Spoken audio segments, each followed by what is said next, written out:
Well, first let's start with how the number of older adults across the world is escalating. So, 38 years from now, it's estimated that the number of older persons will exceed the number of younger persons across the world for the first time in history. And as we age, we're predisposed to certain chronic pain conditions.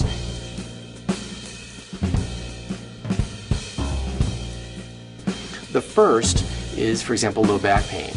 Low back pain plagues a lot of us, but as we age, we're more, if you would, prone to the possibility of having low back pain. And low back pain can be caused by numerous different reasons, but mostly it's due to muscular ligamentous strain.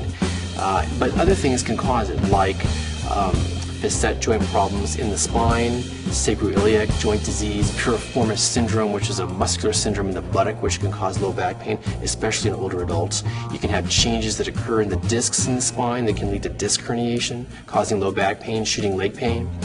And narrowing around the spinal cord, called spinal stenosis, or narrowing around nerve roots, called lateral foraminal stenosis, for example, can occur, that can induce low back pain and shooting leg pain. So a lot of these, if you will, potential causes of low back pain in older adults should be evaluated in advance.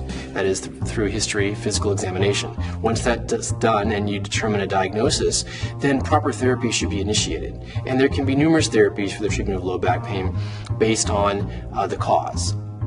But in general, we're looking at certain types of nerve blocks, for example, that can be performed to help reduce pain. You're looking at pharmacologic therapies like acetaminophen, anti-inflammatory agents like Motrin or ibuprofen, and even other medicines that you wouldn't ordinarily think could be useful, like antidepressants, nortriptyline is an example, or serotonin norepinephrine reuptake inhibitors.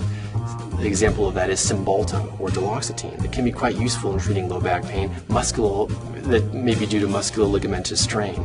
And even opioids can be useful for the treatment of low back pain in older adults if used judiciously and carefully in the context of even urine drug monitoring.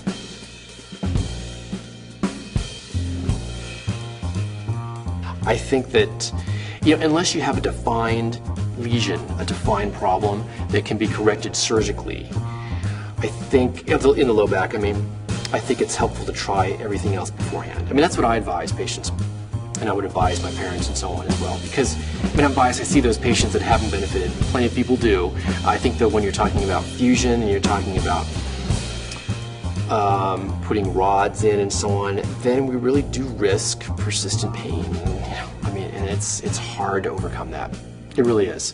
So nerve blocks are helpful, medications can be helpful, physical therapy, spinal cord stimulation, all helpful. And if all else fails, then you can have surgery.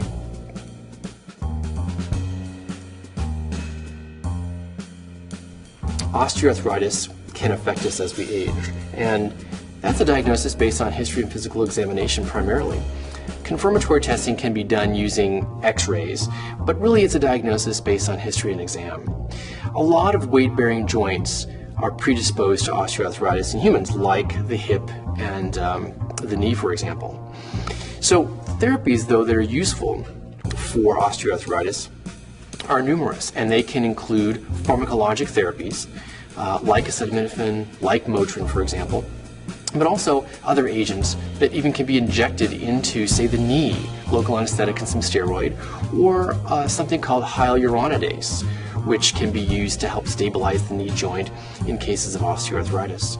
Topical therapies are now used even to a greater extent than before because we have more of them. So I'm thinking of things like topical diclofenac gel, which is approved for use of osteoarthritis in the arms, of the joints of the arms and the joints of the lower extremities.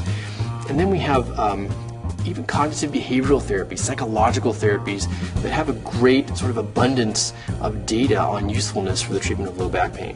Physical therapy, exercises are also something that I recommend to patients who are older adults and suffer from low back pain to help stabilize the joints with muscular strengthening exercises. And those are actually probably underutilized, but we have a good evidence base for them. If you look beyond sort of the traditional therapies for the treatment of osteoarthritis, then we're looking at some complementary alternative therapies that can be used, like acupuncture, for example.